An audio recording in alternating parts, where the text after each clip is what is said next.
Alors voici l'osmoseur Limpidos. C'est un osmoseur fontaine qui n'a pas besoin d'être branché sur une arrivée d'eau.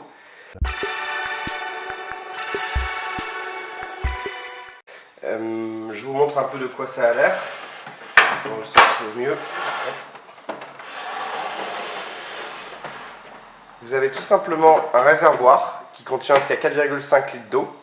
Donc ce réservoir il est détachable pour pouvoir le remplir facilement. Voilà, donc là il est à moitié plein.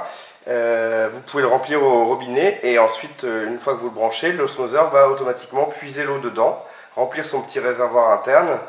Et puis une fois qu'il sera à 1,5 litre, donc c'est l'eau rejetée, vous aurez besoin de le remplir. Pourquoi 1,5 litre rejeté? Parce qu'en fait, il faut savoir qu'un osmoseur rejette toujours 2/3 de l'eau. Donc là, on rejette au fur et à mesure 2/3 et puis cette eau est réinjectée dans l'osmoseur, donc on fait une recirculation pour au final ne rejeter que 1/3. Donc c'est l'osmoseur le plus économique qu'on ait. Derrière le réservoir, vous avez les filtres. Donc il y a un filtre PP qui se déconnecte tout simplement en quart de tour. Hop, un filtre CTO et une membrane d'osmose inverse. Donc qu'est-ce que ça fait au niveau filtration? Le PP ça retire tout ce qui fait plus de 5 microns.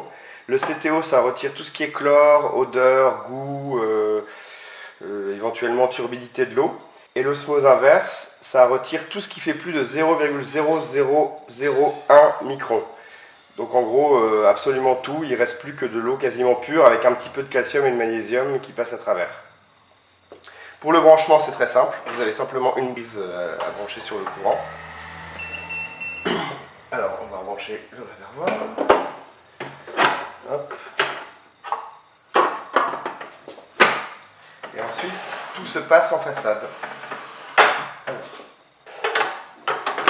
Vous avez un petit réceptacle au cas où ça déborde.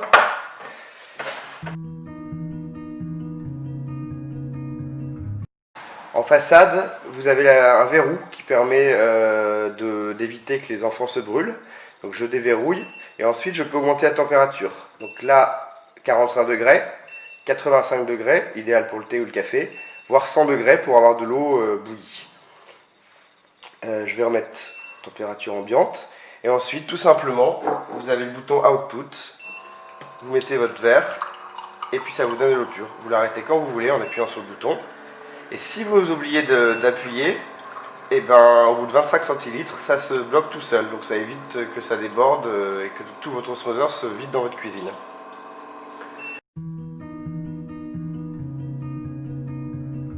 Au niveau de l'entretien, vous avez un bouton Reset qui vous permet de changer, de dire à l'osmoseur que vous avez changé un filtre.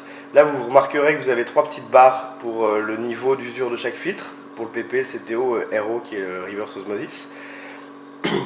Quand ces barres arrivent à 0, vous avez une petite alarme qui va se mettre en route. Donc ensuite, il faut changer les filtres et vous appuyez sur Reset pour re-remplir la barre à fond. Et sur la droite, vous voyez la TDS. Donc la TDS, c'est le résidu à sec. Donc elle est affichée pour l'eau en entrée, donc l'eau du réservoir, et pour en sortie. Comme ça, vous savez exactement l'eau que vous êtes en train de boire. Ça permet de vérifier la qualité de la filtration de votre osmoseur.